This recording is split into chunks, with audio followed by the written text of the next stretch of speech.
રોકાણ કરી રોજે રોજ સારા નફાની લાલચ આપી હીરા દલાલ સાથે છેતરપિંડી કરનાર ટોળકીને મૈદરપુરા પોલીસે ઝડપી પાડી કુલ ₹35,20,000નો મુદ્દામાલ કબજે લીધો હતો। પોતે સસ્તામાં સોનું વેચે છે અને તેના રોકાણ પર એક જ દિવસમાં 3 થી 4% નફાનું કહી મૈદરપુરાના હીરા દલાલને 49,53,000 ચૂનો ચોપડનાર મૈદરપુરા પોલીસે દબોચી લઈ રોકડા ₹35,20,000 કબજે લીધા હતા।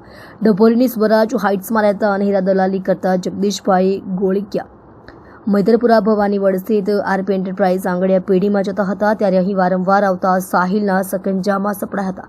પોતે સસ્તામાં સોનું વેચતો હોવાનું અને સોનામાં રોકાણ પર રોજના 3 થી 4% નફાની લાલચ આપી 49,53,000 આંગડિયા પેઢીમાં જમા કરાવી સાગરીતો જયદીપ અને આવેશ નાગાણીને મોકલી નાણાં લઈ મેળવી લઈ ફોન બંધ કરી ફરાર થઈ ગયા હતા। મૈદરપુરા પોલીસે આ પ્રકરણમાં થાણેના ઇલોરા બિલ્ડિંગમાં રહેતા મોહમ્મદ ઉર્ફે મોહસિન યુનુસ જુણેજા, અહમદ અઝીમ માખડા, ધોરાજી અંધારીવાડના આવેશ અસગર નાગાણી અને વેસુ સોમેશ્વર એન્કલેવના કુલદીપ મુકેશ માવાણીને દબોચી લીધા હતા।